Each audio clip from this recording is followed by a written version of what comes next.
ओम शांति। प्यारे बाबा के वे मधुर महावाक्य जिनको आज हमने अपनी प्रातः क्लास में सुना, बाबा ने भरपूर रूप से माताओं की महिमा की और माताओं के ऊपर क्या जिम्मेवारी है उसका एहसास भी कराया। साथ ही साथ प्यारे बाबा ने आज माताओं का आवाहन किया कि तुम पर मैं ज्ञान अमृत का कलश रखता हूँ। बहुत ही विशेष बातें आज की मुरली में हमने सुनी। आइए अब उस पर हम मनन और चिंतन करेंगे। बाबा बोले, मीठे बच्चे, तुम्हें अपने हमजिन्स का उद्धार करना है। बाप ने माताओं पर ज्ञान का कलश रखा है, इसलिए माताओं पर बड़ी जवाबदारी है। शास्त्रों में तो दिखाया है कि सागर मंथन हुआ और उसमें जो अमृत निकला उसका कलश श्री लक्ष्मी जी को मिला। सिंबॉलिक है, एक प्रकार का प्रतीकात्मक है, लेकिन बाबा कहते हैं कि मैं परमात्मा ज्ञान सागर, जो ज्ञान अमृत का सागर हूँ, तो उन्होंने अमृत को जल के रूप में दे दिया है। तो उसका जो कलश है, उसके वितरण का जो माध्यम है, वो मैं माताओं को बनाता हूँ। और वास्तव में इसीलिए ही वंदे मातरम कहा जाता है और इसीलिए भारत माता की जय कारा बोला जाता है। तो इस मुरली में बाबा ने जो सारा ही ईश्वरीय कार्य है, जो ब्रह्मा जी के द्वारा होता है, उसमें परमात्मा ने कैसे माताओं को उद्धार, विश्व उद्धार का कर्तव्य दिया है। अमृत कलश रखना का मतलब है जिम्मेवारी कि तुम्हारे द्वारा ही विश्व का उद्धार, विशेष तौर पे भारत का उद्धार, और उससे भी विशेष तौर पे अपने उनके हम जीन्स का जो टाइटल है कि माताओं का, क्योंकि माताओं को बहुत दबाया गया है। आप सब जानते हैं कि माताओं का जब से हमारे धर्म शुरू हुए हैं, हमारी धार्मिक प्रथा ही सभी धर्मों की पुरुष प्रधान रही है। आप देखेंगे जितने बड़े बड़े धर्म स्थापक आए वो भी पुरुष थे। तो नेचुरली उन्होंने जो पद्धतियां बनाई हैं वो पुरुषों की फेवर में टिल्टेड है। तो परमात्मा आके उसको सीधा करने के लिए माताओं को उठाते हैं।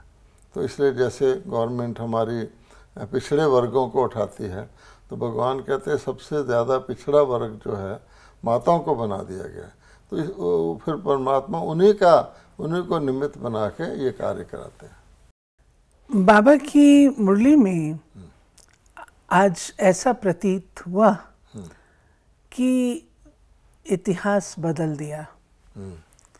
आज दिन तक तो भाइयों के ऊपर ही सब डिपेंडेंट रहते थे, परंतु अब बाबा ने विशेष माताओं को निमित्त बनाया और बाबा ने उनको कहा आज कि तुम माताएं किस विशेष कर्तव्य के निमित्त हो, तुम्हारे ऊपर कौन सी रिस्पॉन्सिबिलिटी बाबा देते हैं। और वो बहुत बड़ी रिस्पॉन्सिबिलिटी है। पतित दुनिया को पावन बनाना, नर्क को स्वर्ग बनाना, सबको सद्गति देना, ये रिस्पॉन्सिबिलिटी तुम पर है। और बाबा ने आज उनको एड्रेस किया कि तुम शिव शक्ति सेना हो और शिव शक्ति सेना को अपने हम जिन्स का कल्याण करना है, पतित आत्माओं को बचाना है। क्योंकि ये जो बाबा ने कहा है कि हम जिन्स का उद्धार करना है, तो क्योंकि चैरिटी बिगिन्स एट होम, कि माताओं एज ए वर्ग, माताओं की जो श्रेणी है उसको ऐसा दबाया गया है कि पतित पने का कर्तव्य पुरुष और स्त्री दोनों करते हैं कल युग में, खराब दुनिया में, विकारी दुनिया में। लेकिन वो माता को ही पतित बनाने का कारण बता देते हैं। पुरुषों ने ये समझा है क्योंकि माताएं हैं इसलिए हम पतित बन रहे हैं। आप देखेंगे घर छोड़ के सन्यास में जंगल में चले गए, तो माताएं थोड़ी इसके निमित्त, अगर पतित बनते हैं तो दोनों पुरुष और स्त्री बनते हैं। इस प्रकार से उनको दलित करके उनको अच्छी तरह से दबा के रखा गया है। सारे जो हमारे सामाजिक प्रथाएं हैं, सोशल कस्टम है, डॉवरी इत्यादि है, कन्याओं का गर्भ में ही उनको मार दिया जाता है, सारा सिस्टम इस प्रकार का है।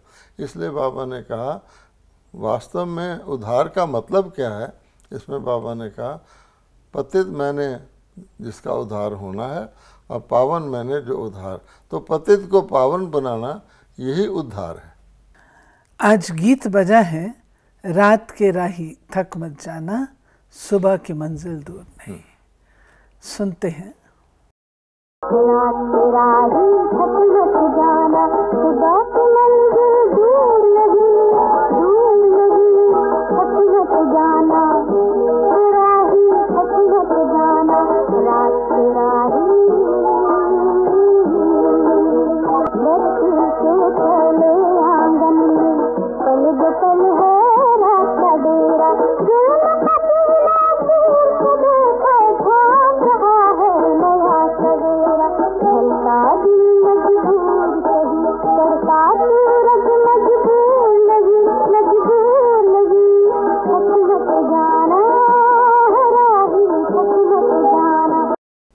एक ही गीत की लाइन पर्याप्त है मोटिवेट करने के लिए कि सुबह की मंजिल दूर नहीं। तो इसी को बाबा ने कहा है कि अब हम चले वतन की ओर। क्योंकि ये जो रात और सुबह इसमें बताई गई है और ये जो यात्रा बताई गई है, ये कोई संसारिक रात और दिन की बात नहीं है। ये अज्ञान अंधकार की रात है और उससे निकल करके जो यात्री यात्रा करता है, बुद्धि द्वारा यात्रा करता है, आत्मा यात्रा करती है नए सवेरे की तरफ, यानी ज्ञान की ओर, ज्ञान के प्रकाश की ओर, उसका इसमें वर्णन है। बाबा ने कहा कि चले वतन की ओर, अर्थात सुखधाम की ओर हम चलते हैं और सुखधाम की स्थापना के निमित्त माताएं हैं। बाबा कहते हैं मैं ओपनिंग सेरेमनी स्वर्ग की माताओं के द्वारा कराता हूँ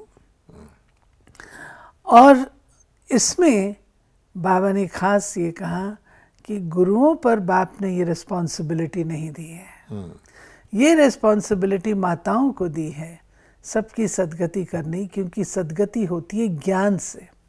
तो शिव बाबा ने ज्ञान अमृत का कलश माताओं बहनों को दिया है। आप देखेंगे बाबा ने ओपनिंग सेरेमनी का वर्णन किया है कि जितनी भी दुनिया के अंदर, ख़ास तौर पे भारत के अंदर इनॉग्रल फंक्शंस होते हैं, किसी कई उद्घाटन समारोह होते हैं, तो आप देखेंगे प्रायः वहाँ पर कलश रखे होते हैं और उनके ऊपर एक नारियल रखा होता है और फिर कई कन्याएं दिखाई जाती हैं जो कलश सिर पर रख करके उस सेरेमनी में हिस्सा लेती हैं। वो एक फॉर्मेशन में आती हैं, नृत्य करते हुए आती हैं। तो ये सिंबल है कि परमात्मा ने जब सारे नए विश्व की ओपनिंग सेरेमनी कराई थी, परमात्मा तो कल्प के आदि में कहा है ना, कल्प के आदि में ब्रह्मा जी के द्वारा यज्ञ रचा, उस समय परमात्मा ने ये कलश ज्ञान अमृत का माताओं को दिया था। तो बाबा ने कहा कि शास्त्रों में फिर उन्होंने श्री लक्ष्मी जी का नाम, ये भी बात समझने की है क्योंकि लोगों की बहुत भावना इस चीज़ में कि लक्ष्मी जी ने अमृत बांटा। अब सोचने की बात है, लक्ष्मी जी देवी अकेली तो नहीं होंगी, पूरे देवता कुल होगा और असुरों को मात्र अमृत बांटने से, अमृत किसे बांटा, असुरों को बांटा या देवताओं को बांटा? देखिए हमारे जितने भी स्क्रिप्चर्स लिखे गए हैं, बाद में लिखे गए हैं, दुनिया में ऐसा ही होता है, कोई घटना होती है, इम्पोर्टेंट कोई इवेंट होता है, उसके बाद उसका इतिहास लिखा जाता है और लिखने के समय उसमें थोड़ा बहुत उथल पुथल हो जाता है। अब जैसे भगवान ने के लिए कहते हैं कि अर्जुन को ज्ञान दिया, तो एक अर्जुन को तो नहीं दिया होगा, निमित्त बनाया जाता है। इसी प्रकार से लक्ष्मी जी को कलश दिया, वो भी निमित्त है, भाव उसका माताएं हैं। अब देखिए कि श्री लक्ष्मी तो श्री नारायण के साथ सतयुग की प्रथम विश्व महारानी है। अब वो तो ज्ञान अमृत पीने के बाद ही श्री लक्ष्मी बनी है। देवी देवता जितने भी हैं परमात्मा के द्वारा ज्ञान अमृत पिलाने के बाद ही बने हैं। ये पूर्व काल की गाथा है। तो इसलिए भगवान कहते हैं कि लक्ष्मी को नहीं दिया, ब्राह्मणियों को दिया, क्योंकि परमात्मा ने जो यज्ञ रचा है श्री नारायण के द्वारा नहीं रचा है। कई लोग ये भी मानते हैं कि जो भगवत गीता है ये कमल ना विष्णु जी के से निकली है, क्योंकि विष्णु जी का रूप श्री नारायण है। लेकिन भगवत गीता में साफ साफ लिखा हुआ है कि कल्प के आदि में ब्रह्मा जी और ब्राह्मणों के द्वारा यज्ञ रचा गया जिससे देवता उत्पन्न हुए। तो इससे स्पष्ट है कि परमात्मा ने देवताओं की दुनिया की आदि में, इसलिए ब्रह्मा जी को आदि देव भी कहा, ब्राह्मण रचे, अर्थात कलयुगी पतित आत्माओं को ही परिवर्तित करके उनको शुद्ध बनने का संकल्प दिया, और उनको उनमें से जो माताएं थी परमात्मा ने उनको ज्ञान अमृत का कलश दिया। और फिर नेचुरली अमृत तो पतित आत्मा को ही पिलाया जाता है ना, देवताओं को तो नहीं पिलाया जाता, पतित उसको पी करके पावन बनते हैं। फिर बाबा कहते हैं कि काली की भी महिमा है। तो काली ने क्या किया? काली ने असुरों का संहार किया। और बाबा ने आज माताओं बहनों का कि देखो तुमको रहम आना चाहिए क्योंकि तुम्हारी हमजिन्स की बहुत बुरी हालत है, उनको तुमने लिबरेट करना है। गायन भी है वंदे मातरम, वंदे भ्रातरम पितरम नहीं कहा गया है। भारत में रहने वाली माताओं की जय। जो माताएं विश्व को स्वर्ग बनाती हैं ऐसी माताओं की जय। सिर्फ भूल कर कह देते हैं भारत माता। बाबा तुम माताओं का नाम बाला करते हैं, स्वर्ग की ओपनिंग सेरेमनी कराते हैं। शिव बाबा माताओं द्वारा विश्व को स्वर्ग बनाते हैं। भीष्म पितामह आदि को भी तुमने बाण मारे हैं। तो बाबा कहते हैं ज्ञान बाण मारने में डरो मत, पढ़ना भी है और पढ़ाना भी है। अब इसमें बाबा ने बहुत सारा स्पष्टीकरण दिया है। पहले बाबा ने कहा कि मैं पतित से पावन बनाने का कार्य गुरुओं से नहीं करवाता, जो पुरुष होते हैं। आप देखेंगे कि भगवत गीता में वर्णन आता है परित्राणाय साधु नाम, कि साधुओं का उद्धार भी मैं करवाता हूँ, परमात्मा कह रहे हैं। तो उनको ये कलश नहीं दिया, वो साधना करते रहे भगवान को पाने की। फिर बाबा कहता है कि लक्ष्मी जी को भी नहीं दिया, क्योंकि वो तो देवी हैं, सतयुगी देवी हैं, उससे पहले का ये कार्य है। तो फिर बाबा कहते हैं तुम्हारी हमजिन्स को कितना सताया है कि आप देखेंगे नारी को वेश्या बना दिया। भारत के अंदर बाबा ने खास तौर पर मुरली में कहा है वेश्याओं का भी उद्धार तुमको करना है, क्योंकि तुम्हारी हमजिन्स है, उसको यहाँ तक पतित बना दिया है। और बाबा कभी कभी ये कहते हैं कि सारी दुनिया के दो भाग किए जाएं सारे चक्कर के, तो एक है शिवालय और एक है वैश्यालय। मोटे रूप से शिवालय का वो मतलब है कि वो दुनिया जो परमात्मा शिव ने पावन देवताओं की बनाई, और वो दुनिया जो पतित यानी भिखारी लोगों की बन गई, एज ए होली वैश्यालय हो गया दुनिया, उसको भगवान शिवालय बनाता है। उसमें भी वेश्या नाम लिया गया है, पुरुषों का नाम नहीं लेते, हालांकि पुरुष भी उतना ही पतित बनने के निमित्त बनते हैं। तब भगवान कहता है कि ऐसे पुरुष प्रधान देश में मैं विश्व में मैं माताओं को द्वारा ही ये कार्य करा रहा हूँ।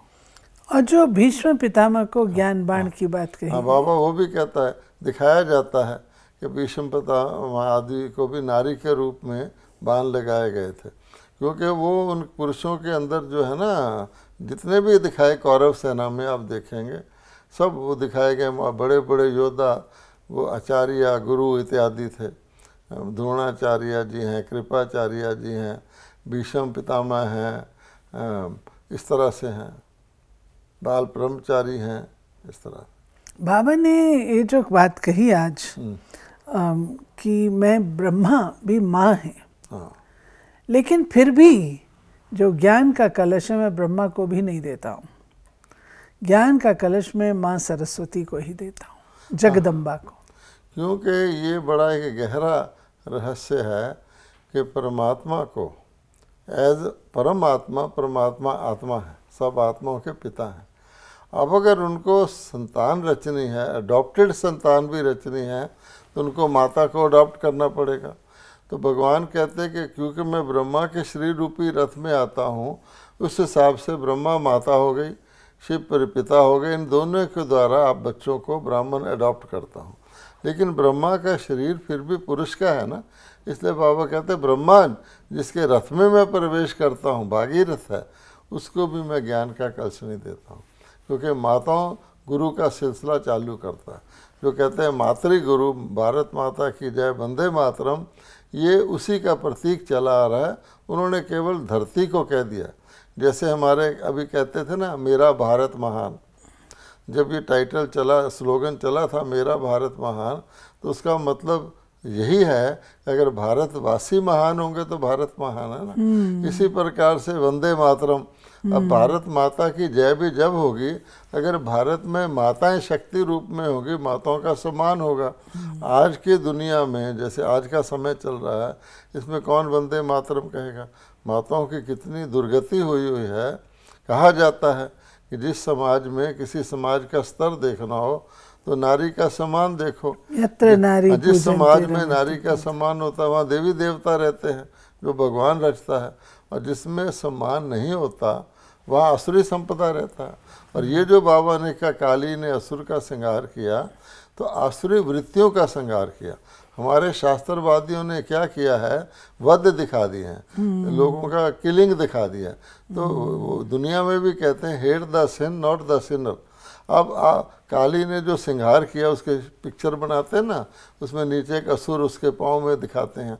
वास्तव में उन्होंने आसुरी वृत्तियों का श्रृंगार किया, क्योंकि पुरुष किसी व्यक्ति को मार दो, असुर तो को हिंसा हो गई। नहीं, उसकी आत्मा तो अमर है, वो फिर असुर पैदा हो जाएगा। इसलिए भगवान ये जानता, और हिंसा तो भगवान कराता ही नहीं है ना। ये एक इम्पॉर्टेंट बात है, क्योंकि उन्होंने गीता में भी सारी हिंसा दिखा दी, रामायण में दिखा दी कि जिस असुर को भी मारना उसका वध कर डालो। भगवान कहता है ये नहीं मैंने करवाया। बाबा ने कहा ना कि वंदे मातरम बाप भी कहते हैं। किस हिसाब से? शिव बाबा को अगर शिव बालक बनाते हैं तो वंदे मातरम कहते हैं। बाबा कहते हैं तुम माताओं के गोद में प्रिंस प्रिंसेस होंगे। अभी तो वो चीज़ नहीं है। सतयुग में कई माताओं की इच्छा होती है मेरा कृष्ण जैसा पुत्र हो। आप देखेंगे जब जन्माष्टमी पर किसी बच्चे को कृष्ण बनाते हैं तो सबसे ज़्यादा माताएं उसको प्यार से झूले में झुलाती हैं, गोद में लेती हैं। बाबा ने कहा है कि तुम बच्चों का संगठन जो है, बच्चियों का बहुत बड़ा होना चाहिए। मेमोरेंडम बनाओ, कैसे हमारी सखियों पर मार पड़ती है, उनको लिबरेट करना है। बाबा कहते हैं तुम्हारे अंदर ताकत होनी चाहिए, गवर्नमेंट को बोलने की ताकत होनी चाहिए। हाँ, तुम्हारे साथ भाई भी मददगार है, जिसको बाबा ने आज कहा है गोप भी मददगार है, लेकिन बच्चियों को खड़ा होना चाहिए, उनको जलवा दिखाना चाहिए। क्योंकि इसमें बड़ा गहरा राज है। परमात्मा का मुख्य काम है पतित से पावन करना, और पतित नाम माताओं को दे दिया गया। पतित बनाने वाली नारी को लोगों ने नागिनी कह दिया, नरक का द्वार कह दिया, क्या क्या नहीं कहा। नारी को पुरुषों ने शूद्र के समान कह दिया, डोर चमार शूद्र और नारी, अब उसमें उस हिसाब से जोड़ दिया है। तो अब भगवान कहता है अगर पुरुषों को मैं पतित पावन बनने के लिए कहूँ तो सारा समाज ही जो है वो कहेंगे पुरुष तो ऑलरेडी प्रधान है, पुरुष तो अपने आप को पतित बनाने वाला समझते ही नहीं। इसलिए भगवान कहता है कि जो मेरा मुख्य कार्य होता ही माताओं के द्वारा है, बाकी पुरुषों को मैं उनके सहयोगी भगवान के साथ, यानी ऐसा तो नहीं, पांडव भी थे, गोप भी थे, गोपी, उनको मैं सेकेंडरी रोल देता हूँ। तो जो भी ब्रह्मा कुमार हमारी ईश्वरीय विश्वविद्यालय में वो इस बात को जानते हैं। इस ईश्वरीय विश्वविद्यालय के सारे ब्रांचेस ऑफिशियली हेडेड बाय माताएं हैं।